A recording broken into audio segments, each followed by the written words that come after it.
Hey everyone, it is September 18th, 2016. This is Casey Cangelosi, and you're looking at episode 61 of At Percussion. Over there is Megan Arns. Hello. And Ben Charles. Hey everybody. So Ed Smith is a jazz vibraphonist and percussionist.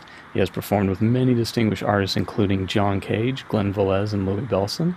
In 1992, he helped form the internationally recognized world percussion group De Drum. He's a professor of vibraphone at the University of North Texas, as well as the director of the Bowana Kumala Gamelan Ensemble. Did I say that right, Ed? Perfect. Excellent.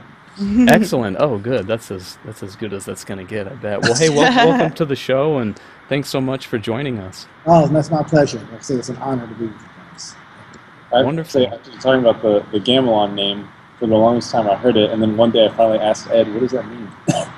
Yeah, and actually the name of our gamelan was given by one of my teachers, Neiman Winton, who's at the Cal Arts in Valencia. And so he's the one that came with his wife to dedicate the gamelan in 2005. Eventually I'll get into a story about how all that came about in the first place. But he wanted to name it Jewel of the World. And that's what Wayang means. Oh, wow. Cool. Huh. Very nice, very nice. Yeah, it's kind of a lofty name, but that's kind of how the Balinese are. So. Yes. Hey, well, Ed, what are you up to these days recently, and what have your days been like? Well, you know, we've kind of got school going again, and I'm at 3 different universities. I'm actually at University of North Texas proudly, and I teach jazz vibraphone, and I'm just not getting my gamelan going, my Balinese gamelan. We're at SMU doing this podcast because I play dance classes here Monday, Wednesday, Friday.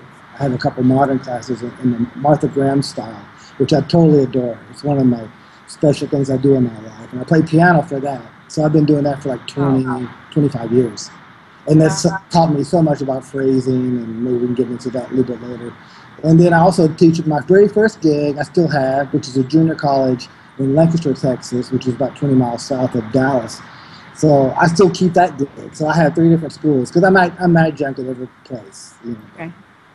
Sure, how far is SMU from UNT? So it's about 40 minutes. Denton is 40 minutes north.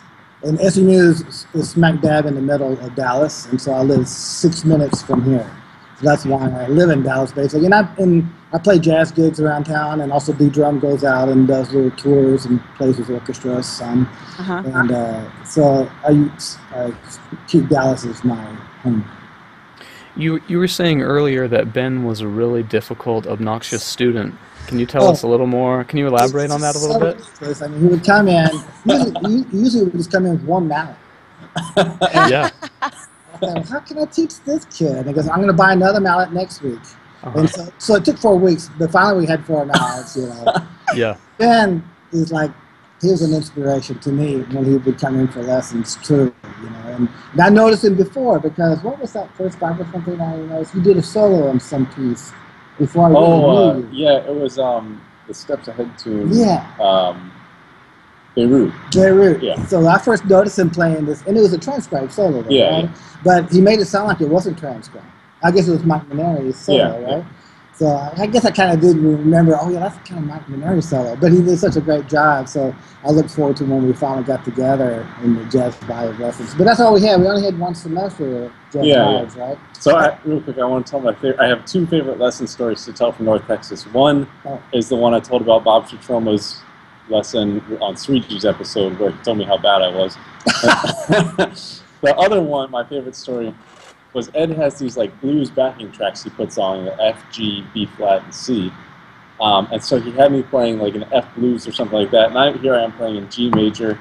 I get to the end of it, and he goes, "You realize that was the F blues, you were playing in G the whole time?" I go, "Oh no, I didn't know that." And he goes, "No, it's all right, man, you were just getting far out." It's like he was playing extensions. He had these really crazy extensions of the chords. I thought, wow. That's what I was doing. Oh my gosh. You have these really cool videos, Ed, of you playing the Love Vibe. Oh, thank you. The way you treat that mechanism, I mean, it really changes the instrument. It has become a different instrument, and like the pedaling process, which is, I mean, just pedaling on the vibraphone is pretty scary to most marimba players, right? You know. Oh yeah. Right. I spend a lot of time in my lessons about dealing with that string. To me, I always tell my students that the string is your friend. And you don't want to overpower that spring because it's really keeping you clean because it's pressing up against those bars. So I always teach at the beginning, like eighth notes basically, in that when you're pedaling in eighth notes, that you're pressing 5 miles per hour, which is impossible to go 5 miles per hour on a car. So I said, well, that's the touch I want for eighth notes, basically. And then a quarter note is 10 miles per hour. So they just barely, so then they start to get the feeling of that spring that they're never overpowering. Because what I see a lot in students is that they initially just go all the way down to the floor on the pedal. And so I'm always trying to always be in touch with that. It's sort of a Zen thing, to be in touch with that spring and how the spring is coming up.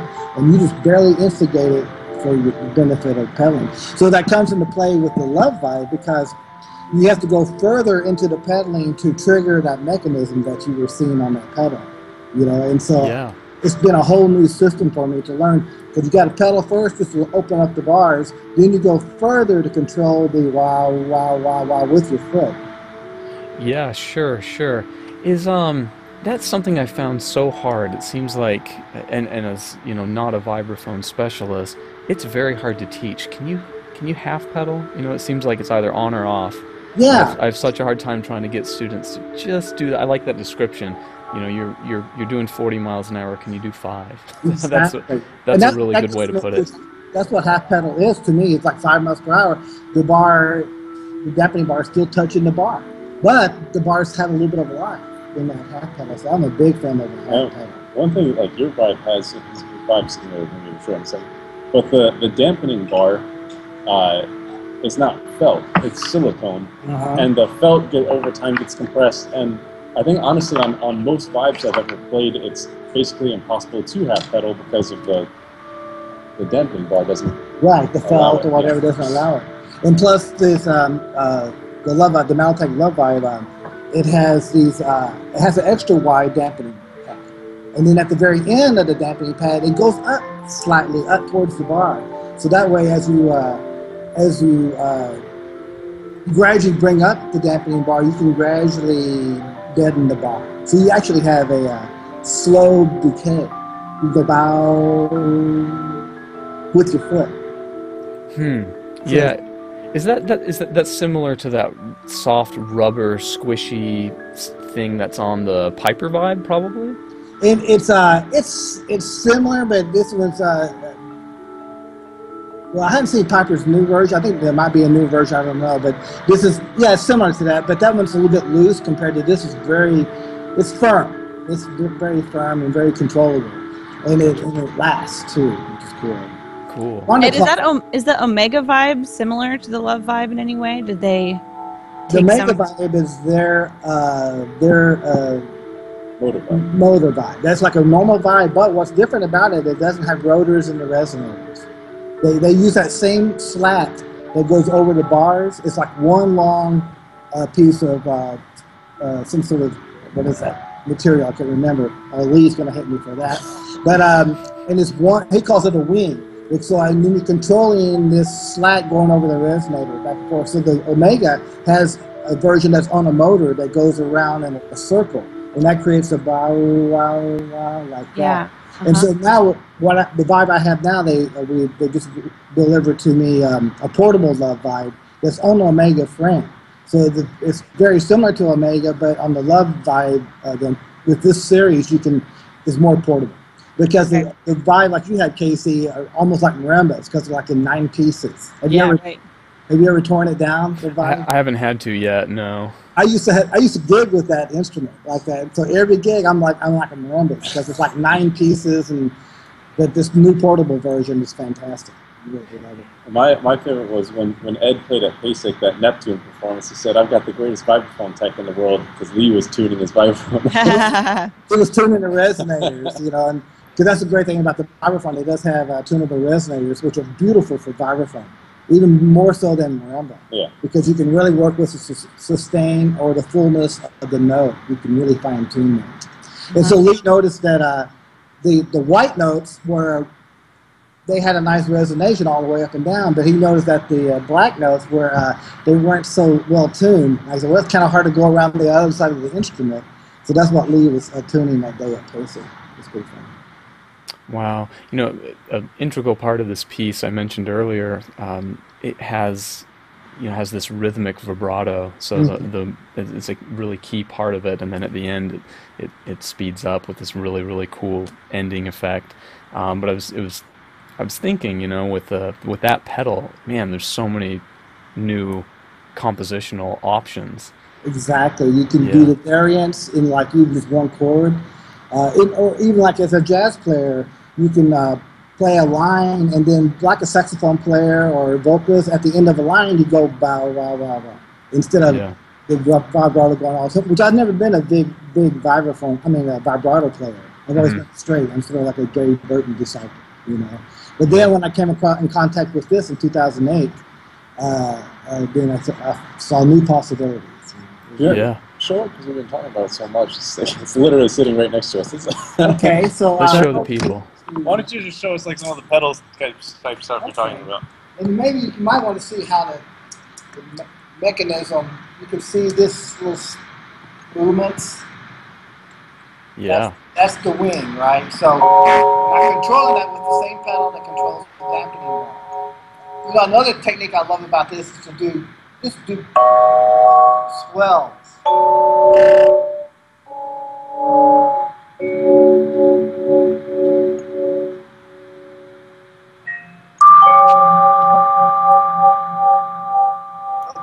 Just the volume of that, I just love. I use that a lot in my videos.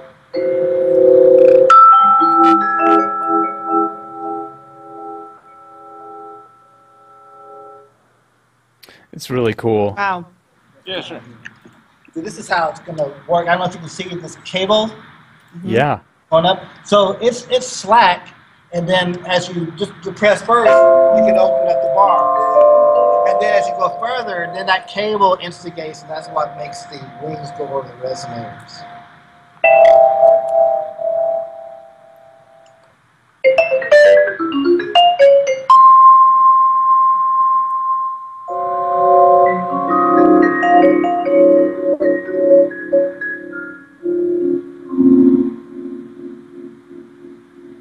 Cool. I go real fast. My foot needs to be on coffee or something. Yeah. I think we can't let this secret get out because all those really hard 20th century avant-garde vibraphone solos like Vibra Lufa and Omar and the Gita Steiner, those pieces are going to be way harder if they have real specific wah-wah That's true. distinctions. Yeah. It's really neat though. I am in the process of working on finally writing out Neptune. I've never written it out. It's all composed in my head.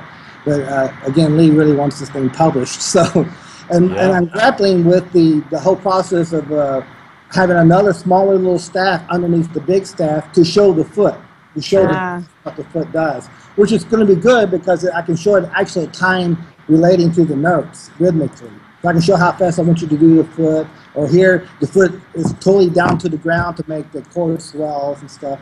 Absolutely. I haven't completed it yet. I guess, when you play a piece, you had like a similar kind of notation on the box.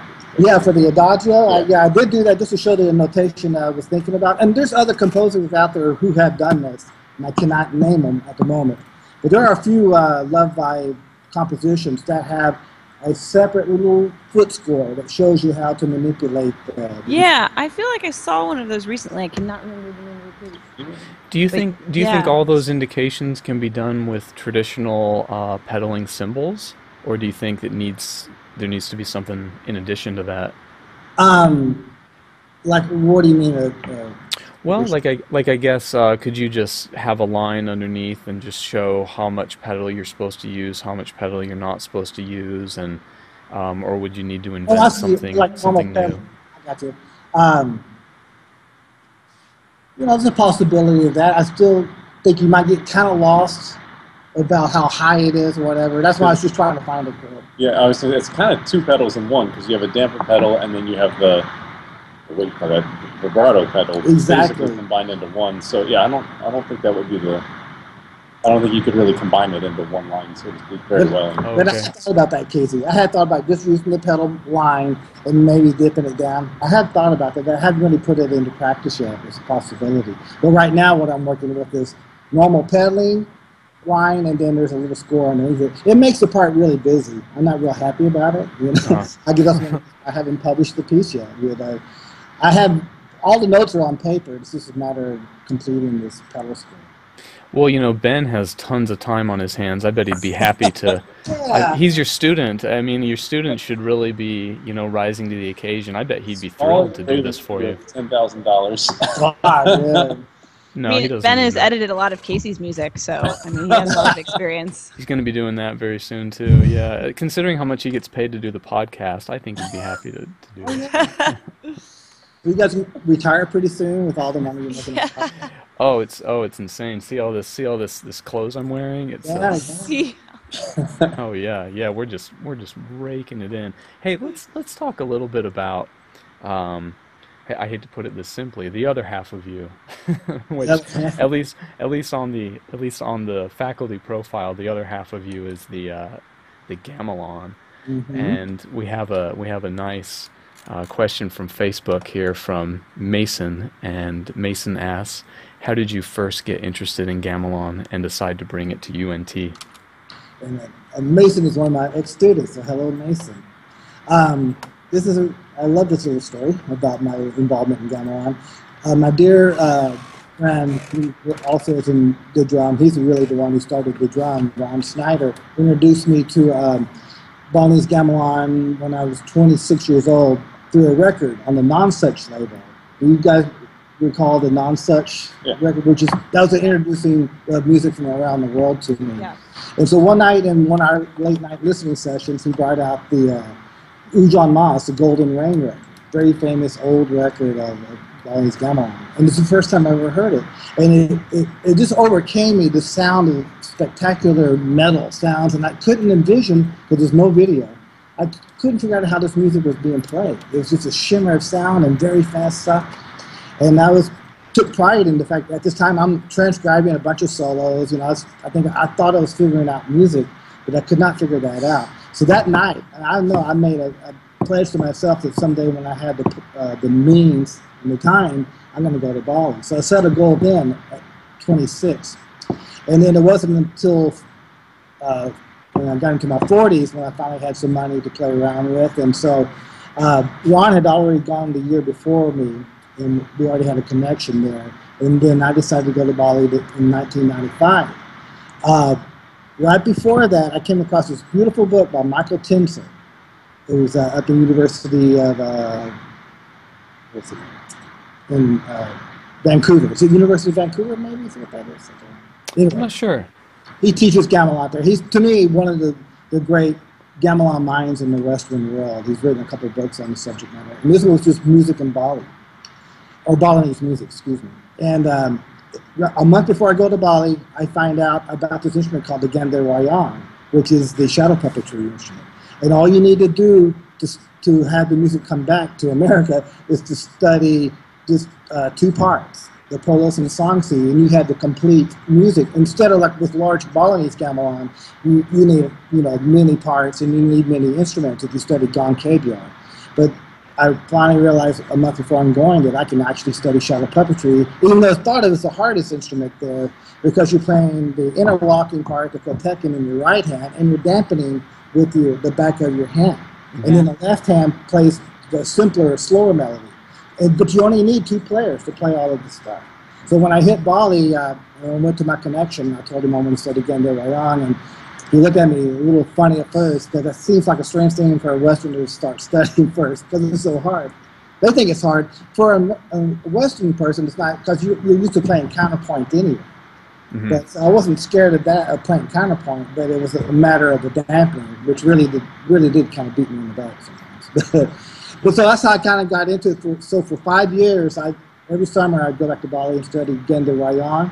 And I got involved with shadow puppetry and played a cremation ceremony with my teacher one time, which is one of the marvelous events. And and brought back an instrument immediately so Ron and I could start learning to play this music. So here's how the story. You went there for 5 years and you didn't introduce them to the vibraphone pedal? No. I talked about it. They were really freaked out about, what, you stop it with your foot? I said, yeah. Hey, real quick, what is shadow puppetry? What is shadow puppetry? I mean, I assume it's puppets and shadow art. Oh, yes. Gosh, I wish I brought one of my but I'm not sure I know what it is with gamelan. Shadow puppetry, they make out of basically like leather, like a cowhide, and they perforate, and they'll make characters that look like, any kind of Hindu god, and so, and then it's perforated, and with beautiful designs. They have these different kind of hammers that they can pound into this cowhide. So they have different little bitty designs, and then the torch light will go through that and shine the shadow on the screen. Okay. So the puppeteer, his name is, he's called Dalong, sits right behind a huge kerosene lamp that has a flame about that high. And then and he has a microphone right there that he sings into, and then he's manipulating these puppets. And then there's a 4-piece gamelan behind him playing, and it's like a 3 or 4 hour long show. And usually it's just stories from the Ramayana and the Mahabharata. Those are Hindu epics that it was like their television or their movie house forever and ever and ever. So this music backs that up. So anyway, Yijin Fong, who we had interviewed earlier, she was a doctoral student at the University of North Texas. So I started teaching her Gender Wayang for one of her performances. It was also a great excuse for me to have her cook for me. That's how she paid for her lessons. I got this great this cooking. Thank you, Ejin.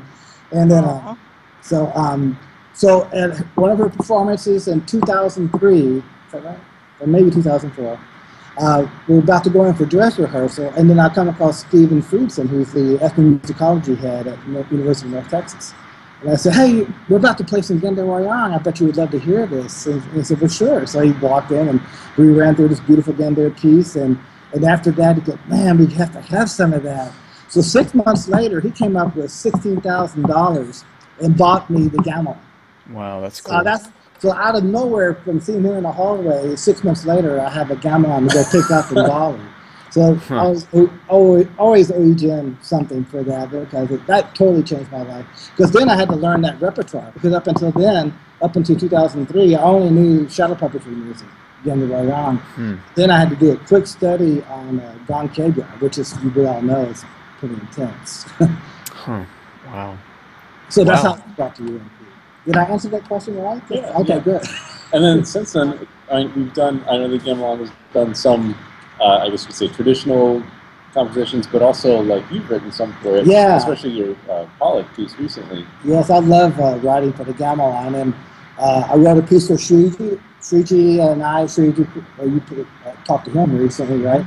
We did a piece together, and then I wrote a piece that featured him. So, and then I started using the Indian aspects of using Tihai, and also just playing in different odd meters, which Balinese don't necessarily do, even though today in the modern composition they are starting to experiment with that.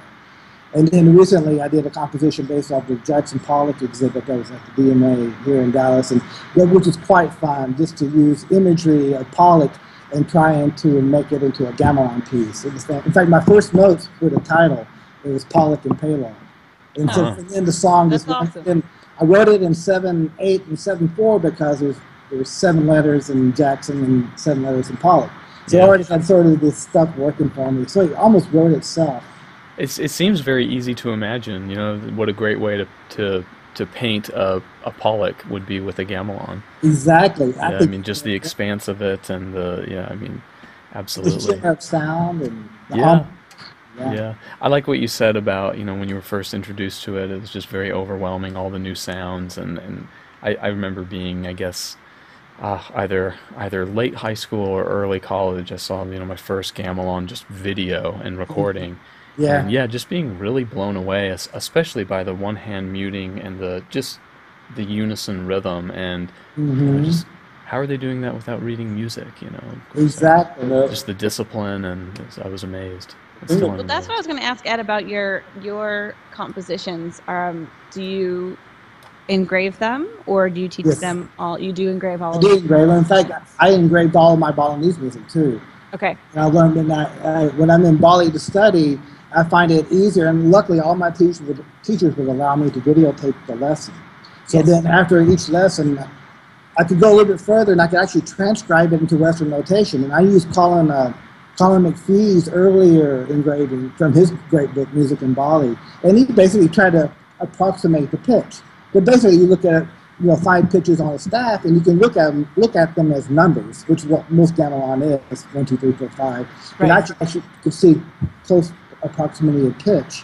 And so that way I would go to my lessons, and then I would actually be looking down on the ground reading music. And then that way I could go further, my teacher could take me further, because my by-rote ear, it's not that great. I mean, for a jazzer, I guess I do okay.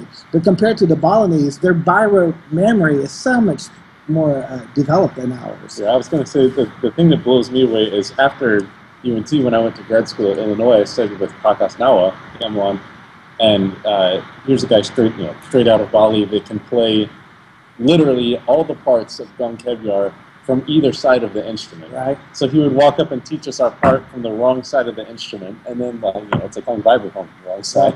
And I've actually practiced that, so that's what I teach now. I still try and teach by rote, but they're going to have music also. But I practiced doing that backwards, which is really fun. And then, I remember there was a guy, Zach, that kept having trouble with it. And he would, Zach, the music always leaves your head. Zach's like, I'm just not that good, sorry. Ed, could you name the scholar you were referring to earlier again that we were talking about Vancouver? University of Vancouver? Michael Tenzer, yeah. University of British Columbia. Oh, British Columbia. Vancouver campus, yeah. And he's written 2 great books. I'd say Balinese music, and then also 20th century Gong Kebyar, something like that. I wish I had a better memory, but he's a really great scholar. And one of my younger teachers from Bali, Sudi, went and got his master's in Vancouver with Michael. And he was like his sort of right-hand man. And it's quite exciting. Yeah. And so when you said that you brought a gamelan to UNT, how were you able to sustain this over the years? Like, did this eventually become a part of the curriculum and the school would pay for it? Or, like, as someone who studied gamelan and wanted to bring that to a school, like, what was your process? Well, financially, I guess. I was lucky because of Stephen Friesen finding this money. And so they were able to purchase the gamelan, and we just developed an ensemble, just like any other kind of percussion ensemble, because North Texas does have many world ensembles, like an African ensemble, and then a Brazilian. And enough students to staff them, so to speak. You have 130 percussion majors there. Right. So you can have that many without repeating. And then you have all the other orchestral ensembles and stuff. So we basically just developed it as another percussion ensemble. Mm-hmm. And then and so we only had time to learn 2 songs each semester. So I have enough material that I can teach Balinese, traditional Balinese, but to stretch it out, I started composing for it. So I try to do one original composition, and I've had students write for the ensemble also. And again, I teach them how to engrave it, because it's easier for the kiddos to actually look up pictures. Even though this past year, I went ahead and tried to teach totally by rote for the first time. And so it was really hard on the kids, and I think I was sort of a kind of badass teacher. I don't like to be an angry teacher or anything, but I was hard on the kiddos, because I was nervous about teaching this way, but I wanted them to learn this way. Yeah. And it was also good for me to be able to play both polos and songsi in the gongsa parts. And so that was good for me to have this deep down in my body, because I want this in my body. Sometimes when I've engraved so much music, I don't recall it. I don't remember it. It's there on the page. It's there on the page. Necessarily, yeah. So I'm embarrassed about that in a way, but it's just sort of what I'm in. I'm in a Western world, and so I kind of adapted that way. Right, and you said that the Balinese have such a more developed capacity for memorization, and I wonder if it's just part of the learning system. And it starts early, because he's teaching gamelan when they're 4 or 5 years old. I mean, you'll watch gamelan rehearsals of the adults, but then the children are in their laps. Like, I love watching kendang players, the drummers, and there's a baby right there playing, and they learn it fast. And so And I think it's also probably in some of their other educational processes, you know. Yeah. It must have to do something with I'm sure there's a specific scientific reason for this, but you know, you think of dancers and what they memorize and how quickly they memorize dance. So you know, yeah. I mean, I'm just speculating, you know, but you know, they're familiar with that language. I also think of, say, marching band students. They learn a new show every week and they memorize it.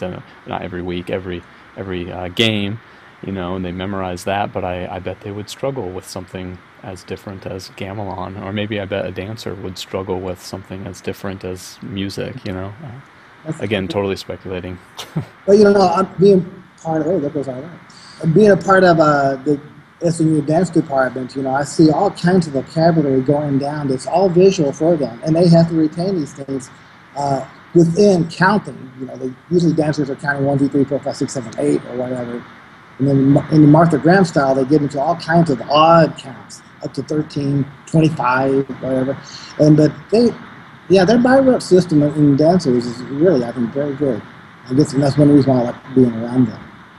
Mm-hmm, mm-hmm. Martha Graham is the famous avant-garde modernist, like kind of the mother of modern dance, right? Totally right. Okay. In the 30s and 40s, you know, that's when she was really coming up. Extremely strong woman figure, man. During this time where it's all men doing this stuff, you know, and then, you know, Aaron Copland wrote Appalachian Spring for her. It was actually originally titled Ballet for Martha, and then Martha actually changed it to Appalachian Spring.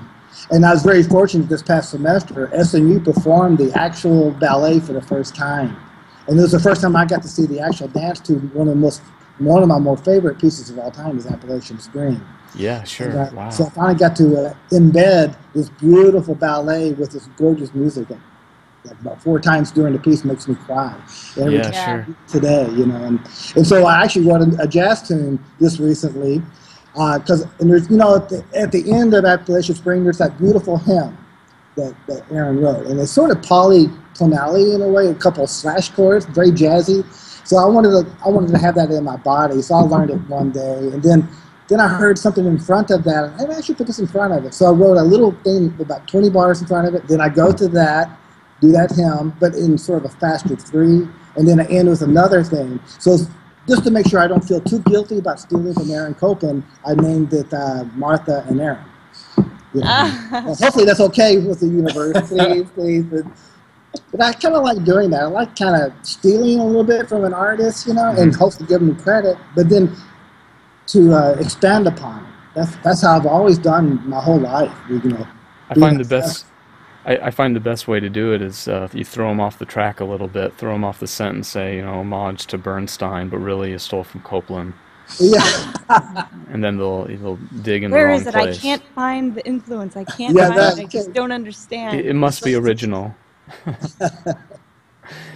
Hey, well, speaking of gamelan, Megan, you were going to tell us about a all-female gamelan group, is that right? Well, yeah, I just wanted to, I came across something last semester when I was preparing a lecture for a group, for like a band fraternity. They had asked me to speak on something, and I was kind of searching for a topic, and I ended up speaking on the role of women in several different world culture traditions that I had been exposed to. And one of those that I came across was something called Gamelan Wanita.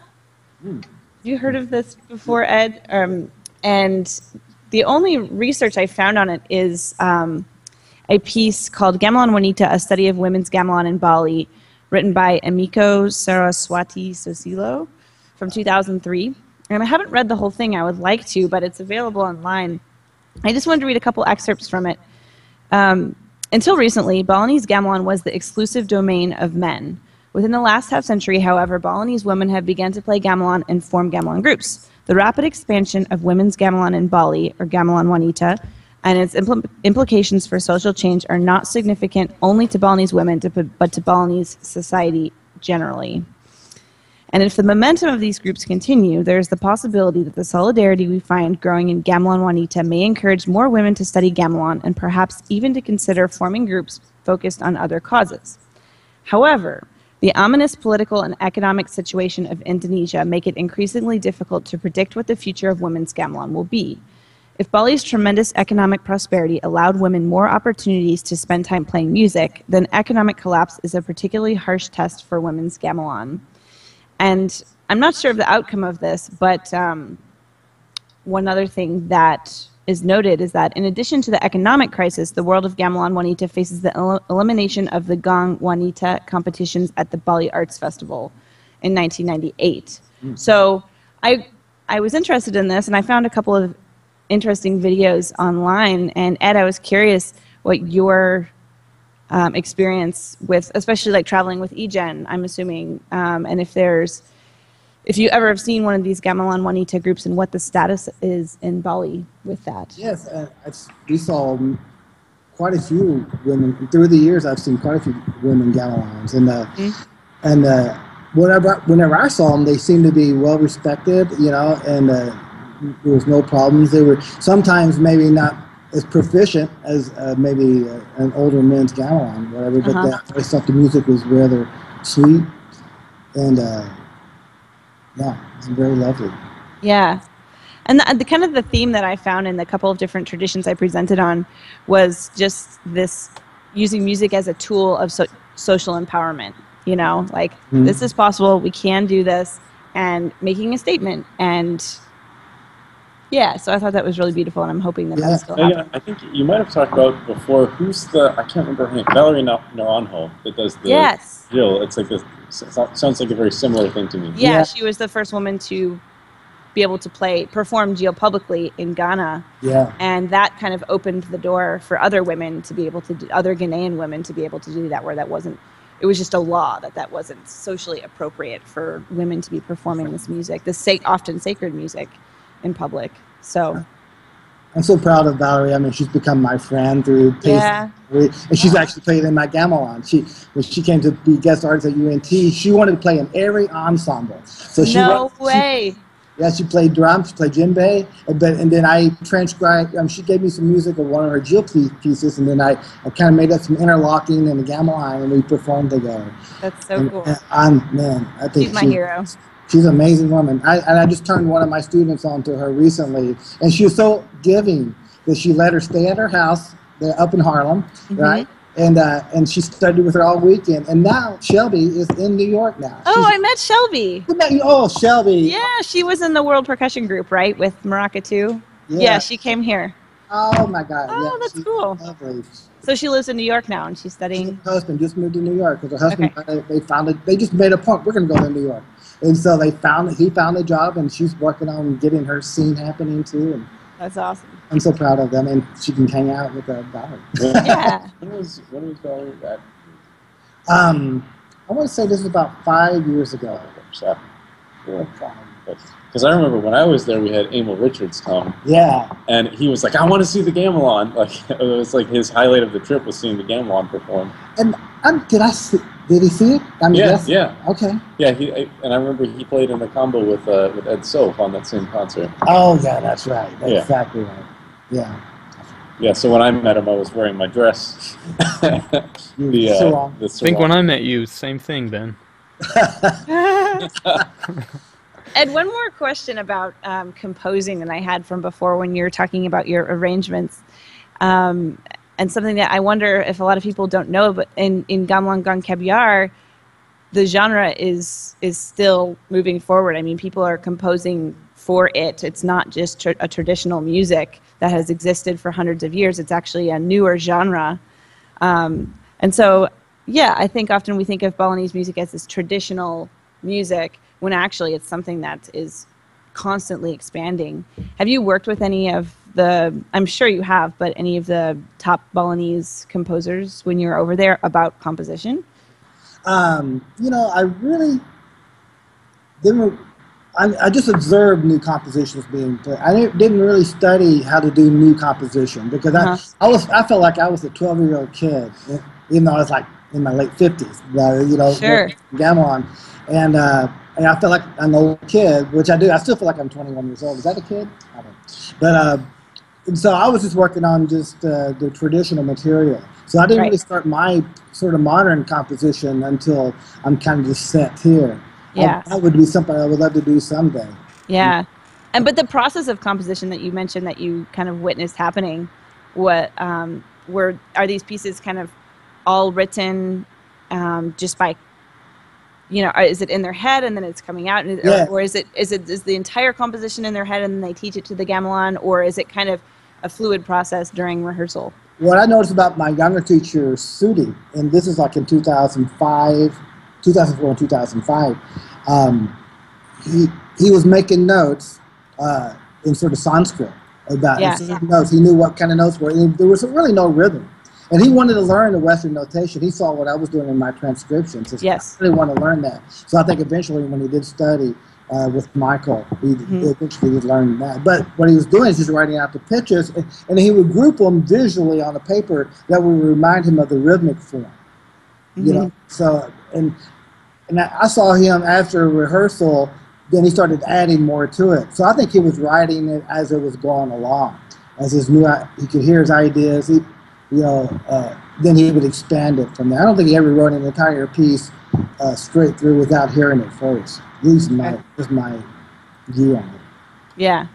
But he wrote for Beleganjur, which is a traveling orchestra. Yeah. Which you worked with Michael. Yeah, that's his area. Yeah. I love his book too. His book was a big influence for me. And in fact, I didn't study Beleganjur in Bali, but when our very first concert, when Neil Monwinton came to Christian our instruments, I needed a Beleganjur, so I stole some ideas from Michael. Awesome. So I love that book of his. I mean, he's very straightforward, and that's how we developed our Beleganjur. Then from that, I actually wrote a little bit to it eventually, but I used Michael as my basis. So the Beleganjur they're talking about, it's like a parade style of music? It's a traveling orchestra, And it uses, I don't want to say different instruments from Gong Kebyar, but definitely, smaller things that you can hold and all. Basically, they're using the Wayang, the knob gong. Yeah, well, and then the ching ching too, right? That's different, the cymbals. Right? Yeah, like tiny little cymbals. And then I remember when I played, I had to play those, and those are so tiring. You're holding it. And it's like chit over and over and over. It's exhausting. Imagine playing Strike 4 for like an hour straight. That's right? That's right. And that they actually use the Beleganjur. It's really loud sometimes, like in the cremation ceremony. Sometimes that's what's taking the bodies to the cremation where they're about to be burned. And they use this really loud system to scare away, to scare away the souls. Like if the souls of the Balinese are still longing for their body, they're using the Beleganjur to scare them away, to go away. Wow, very, very cool. Well, hey, in your bio, you've worked with some really interesting people, one of them being John Cage, and I think Ben's going to tell us a little bit about John Cage, but maybe to start him off, can you tell us just a little, maybe just what it was like working with John Cage, or when that was? Well, it was like when I was very young. I was 20 years old, and I was actually at a junior college called Eastfield Junior College. I only did 2 years of school. I dropped out. Don't tell anybody. I just had blinders on. I just wanted to be a player. But no one watches these things. I was at the University of North Texas going, what? He doesn't have a degree? But anyway, so we had this music festival every year at this junior college. So the first year was Morton Sabatnik. And then the second year, my teacher said, well, we're bringing in John Cage. I didn't know who John Cage was. I'm so embarrassed. At that time, I did not know. So I did a quick study on him before he came and realized, oh my gosh, I was so inspired just by his philosophy. So when I first met him, I was first just drawn to his childlike nature. It just was captivating about how he was very similar to a child, but also very intelligent. He knew so much about so many things, and he was so open. And his laugh, I still remember his laugh. Man, he would just be this glorious open laugh. And he taught me a lot of things about being open.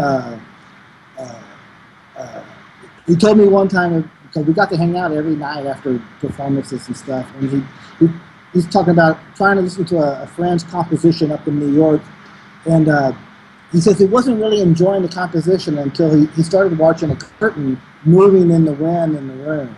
And then, so once he started seeing this chance operation of this curtain moving against this music, he said, then I started to really enjoy this piece of music. And I mean, as a young kid from Texas, I never thought of anything being so separate that could have such meaning. And so that one little paragraph changed my life. Wow. Wow, yeah, beautiful. Ben, do you want to give us the official report? Yeah, the book report, if you will, on John Cage. So everybody, you can tune out. It's Ben's thing. Before I do the little report here, I want to say this is basically part 1, going up to about 1950. I don't know when part 2 will come, but I started reading so much and getting so into it that I realized we'd be here for hours if I tried to do all of John Cage. So we'll call it John Cage Part 1. But yeah, Cage was born September 5th, 1912 in Los Angeles, California. His father was an inventor, and his father seemed like an interesting figure as well. One of the kind of anecdotes I read was that his father invented the design for a diesel-powered submarine. And if you think about it, a diesel-powered submarine has exhaust, so it's going to release bubbles. And apparently his father didn't see the problem in having a submarine that basically, gave a trail of where it was at all times, but it didn't go over very well. But anyway, his father told him at a young age, if someone says can't, that shows you what to do. So that, if you know anything about John Cage, probably kind of carried out throughout the rest of his life. He started studying piano when he was in 4th grade, which is kind of his first formal music study. And his teacher said that he wasn't interested in virtuosity or building up technique. What he was really interested in was going through sight reading, just getting through a lot of material. And he wasn't even really interested in composing at that time. He just enjoyed quickly going through material. He graduated high school of valedictorian of his high school class in 1928. And his initial intention was to become a writer. And he had given an award-winning speech at the Hollywood Bowl proposing a day of quiet for all Americans, he said, so that we could hear what other people think, which is kind of the predecessor to his composition for 33 that most of us are familiar with. He enrolled at Pomona College as a theology major upon graduating high school, and he was there for, I think, 2 years, maybe just 1. But basically, he said there was an assignment for one of his classes. They had to write a book report or something like that. And he went to the library, and everyone was reading the same book to do this assignment. And so he went to the books and got the first book with an author with a last name that started with Z. And he wrote his report on it, and he received the highest grade in the class. And he said that at that point, he left the institution because he was conceived it was being run incorrectly. So he persuaded his parents to allow him to go to Europe to study. He said that would be more beneficial than college. And they obliged, so he went to Europe. It was in 1931. Then he kind of dabbled in many different artistic fields, including architecture, painting, poetry, and music, before returning to America, and ultimately decided to study music. So he sent some of his compositions to Henry Cowell, who suggested that he study with Schoenberg, who was teaching in California. So to prepare for this study, John Cage moved to New York City in 1933, where he studied with Cowell and Adolf Weiss, who was a former student of Schoenberg, and then he ultimately did study with Schoenberg at USC, UCLA, and privately. And one of my favorite things was that he couldn't actually afford tuition to study with Schoenberg, and so Schoenberg asked him, will you dedicate your life to music? And John Cage said yes, so Schoenberg obliged to teach him for free. And apparently Cage took that vow very seriously, and even later in his life, when he didn't need to continue composing, he did, just because of that sort of promise he'd made. So one of my favorite quotes from Cage, he said, after I had been studying with him for 2 years, Schoenberg said, in order to write music, you must have a feeling for harmony. I explained to him that I had no feeling for harmony. He then said that I would always encounter an obstacle, that it would be as though I came to a wall through which I could not pass. I said, in that case, I would devote my life to beating my head against that wall. Wow, that's great. Yeah, that's a cool quote. So yeah, he said he rebelled against Schoenberg's ideas, but not against Schoenberg. He didn't disavow his teacher or anything like that, but he obviously wanted to go a different direction. And many years later, Schoenberg actually said of Cage he was not a composer, but an inventor of genius. So I thought that was a pretty cool little quote from Schoenberg about him. So kind of, I'm going to skip through my notes a little bit here so we can get Ed talking more about John Cage. But in 1930, in the late 1930s, he and his wife moved to Hollywood, and Cage was working as a dance accompanist, much like Ed. And then he also kind of started composing music for dance, which actually, like the constructions that we know of, were written for dance. And then it was around that time, too, that he met Lou Harrison, who obviously, as far as Cowell Cage, Harrison, it's that school of early American composers. Around 1940, he left and moved to Seattle with his wife, and he taught for a couple of years at Cornish College of the Arts, where he organized a percussion ensemble that toured the West Coast and brought Cage kind of his first notoriety. He also, at this point, met Merce Cunningham, who would become his kind of partner in life and artistic collaborator for many, many years to come after that. After that, he moved to Chicago, then New York City. While in New York, he encountered many kind of giants of art, including Max Ernst, Piet Mondrian, and Jackson Pollock.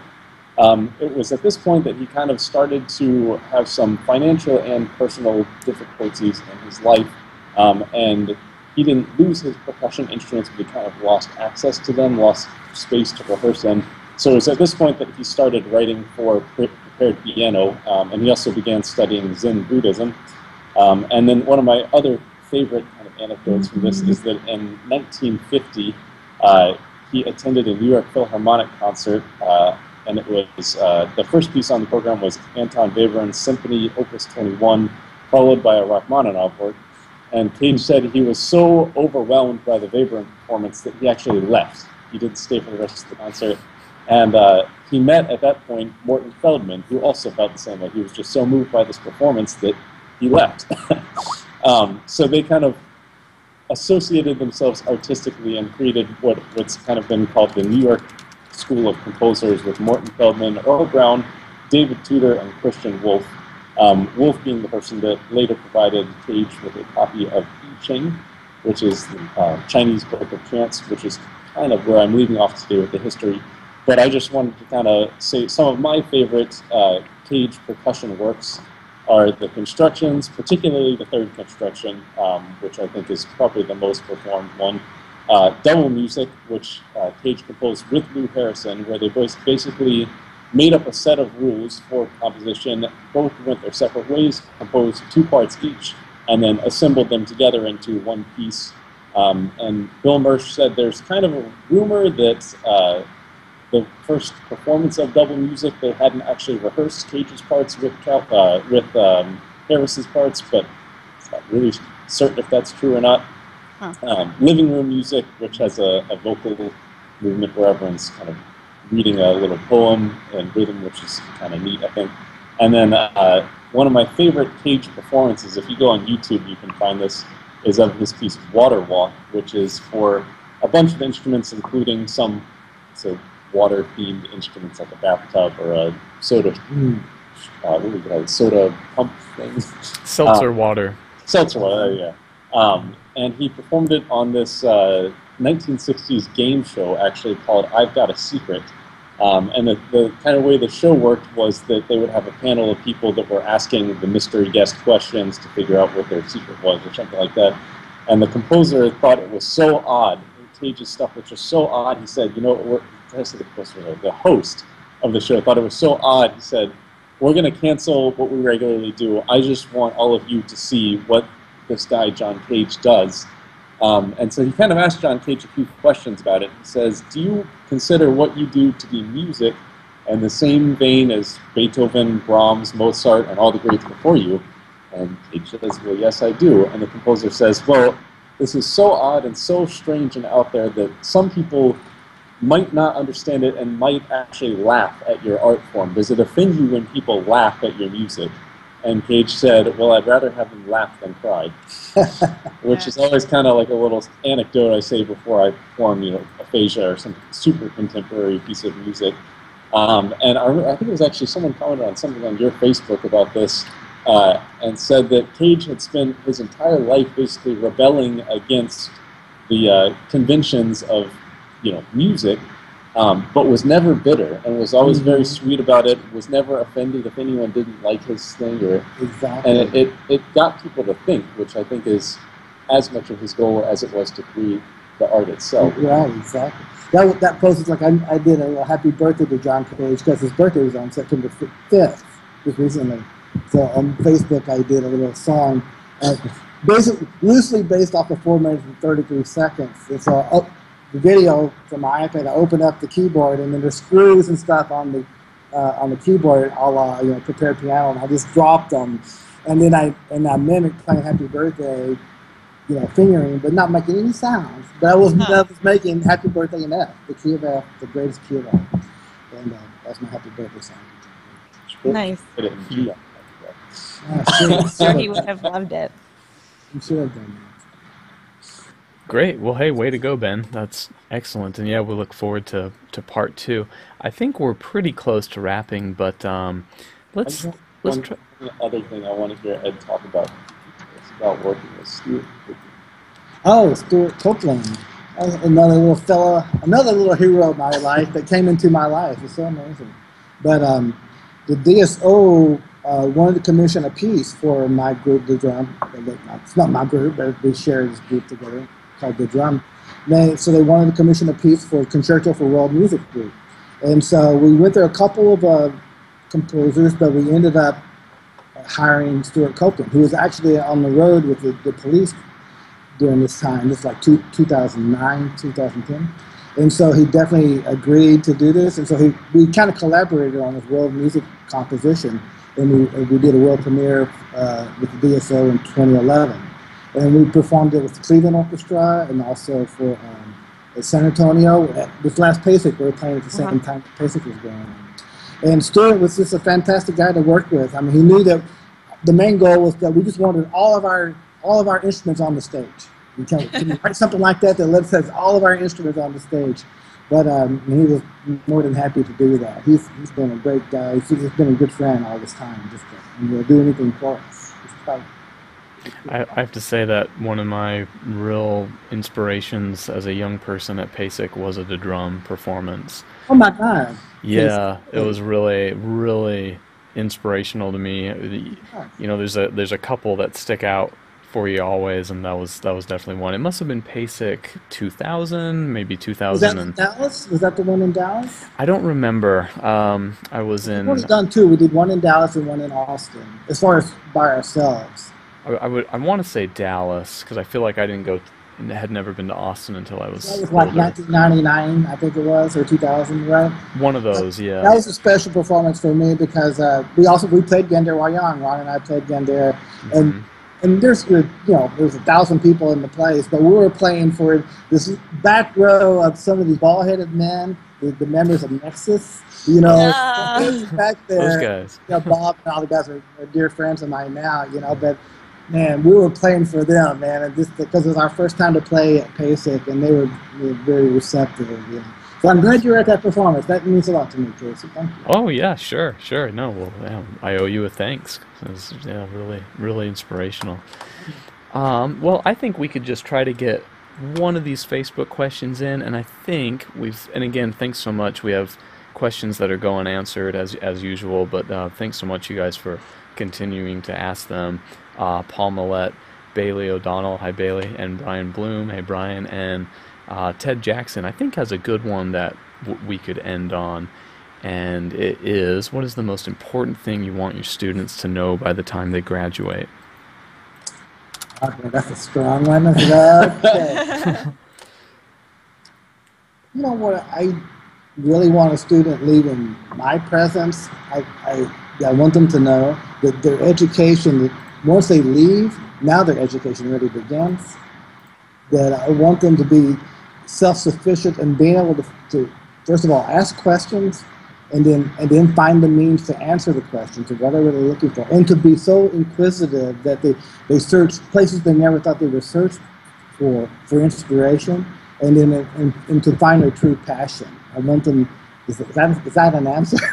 But yeah, it's very important for me I want them to be self-sufficient, that the education is just now beginning, now that you're leaving school, because that's where the real answers are. Yeah.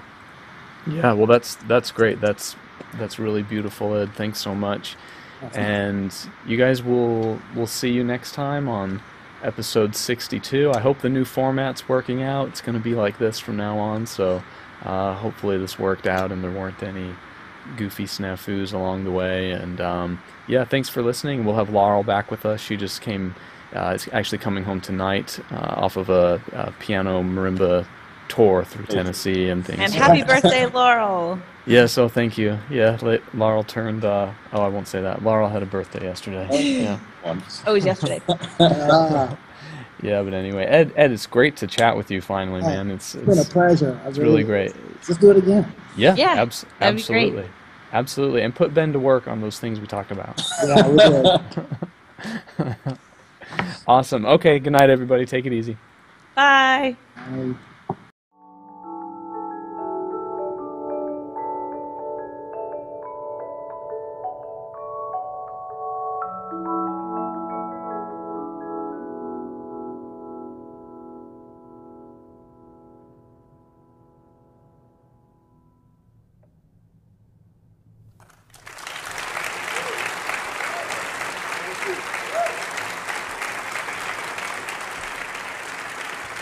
Thank you very much. Thank you.